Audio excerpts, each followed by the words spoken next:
Hi guys, welcome back to my channel if you are a returning viewer, and if you are new, then hey girl.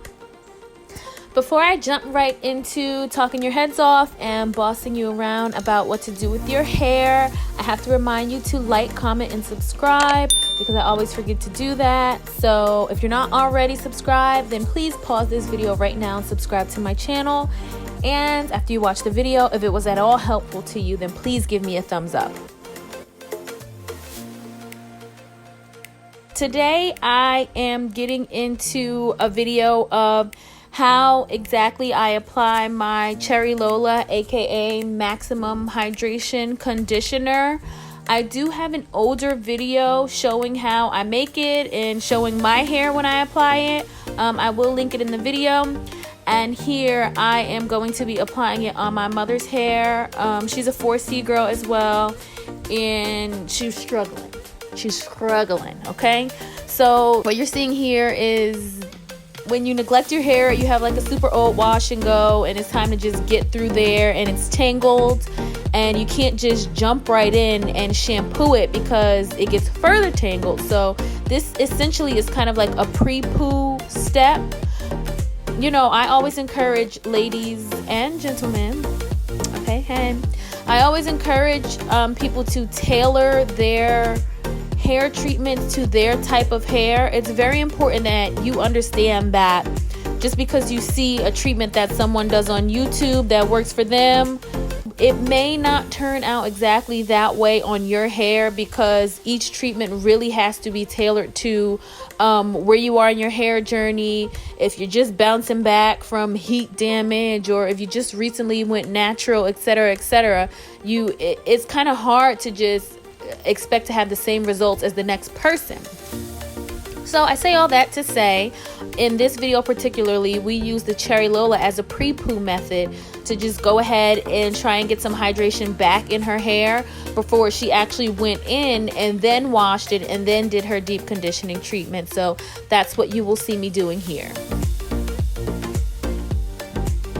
So as I earlier mentioned, she just has an old wash and go hair here. You can see the like leftover gel and particles in the top part of her hair. So she had started applying her Cherry Lola mixture, but you know, clearly I saw she was struggling, like her arms were tired, and sometimes it's just hard to make sure you evenly apply your treatments to your hair. So it's good to have someone there who can help you. So what I started doing was, her hair was dry at this point. It was kind of hard to get through it and section it off into small sections like I normally would suggest.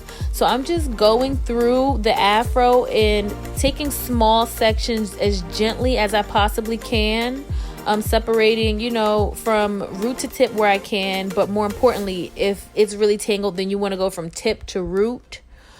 And then I'll just apply the Cherry Lola to her hair.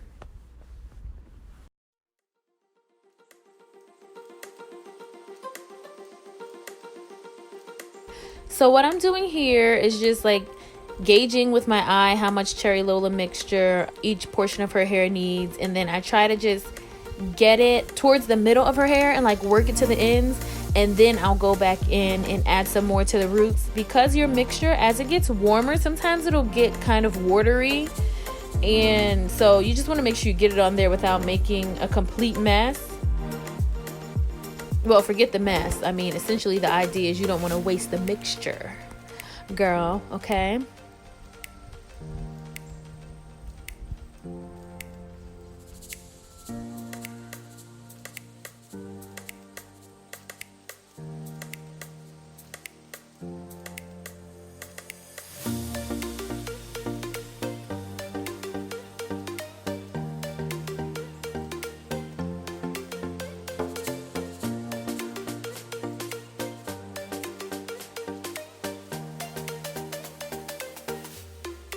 So again, I'm just applying the mixture to her hair, making sure the strands get evenly coated. And if you watch closely, you'll see literally as I get the treatment on her hair, it does most of the work. It does what it's supposed to do. Her hair is instantly becoming more hydrated. I'm not having to do as much finger detangling. The hair starts to separate itself, and just do everything that maximum hydration treatment is supposed to do.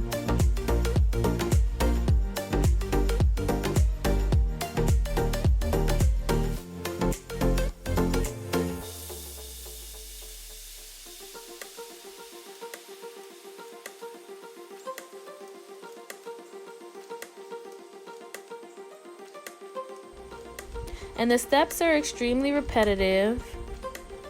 Just sectioning off small portions of her hair with my finger, and then applying the maximum hydration treatment, aka Cherry Lola, to each piece.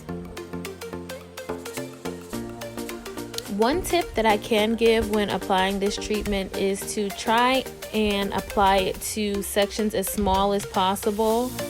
For best results, I really would recommend small, like quarter-size sections.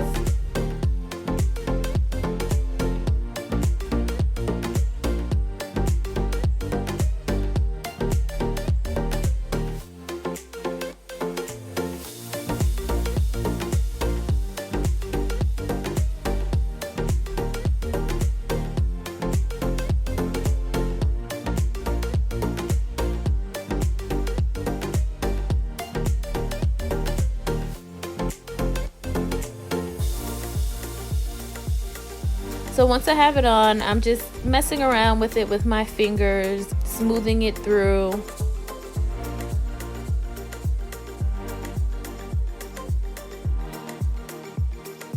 Her hair is way more stretched here in the front. Either that or she possibly has like multiple textures in her hair, which I have as well. So I'm just running my fingers through it, kind of pulling it apart a little bit more before I apply the mixture. This also allowed me to part it in sections a little bit wider than I had done in the back. That plus I was tired, girl, so I was trying to get this over with, and luckily, you know, being that the hair was a little more detangled in the top, I was able to cheat and do so. All in, applying this mixture took me about an hour and a half, having to carefully go through the parts and make sure everything was evenly coated.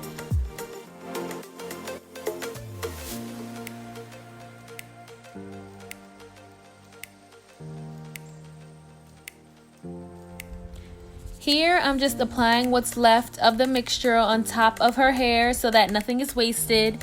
And then you can go ahead and put your plastic cap or a shopping bag will do if you do not have any plastic caps. And after that, you don't want to go under the dryer with this mixture. This is something you just want to let sit for about 20 minutes and then rinse it out.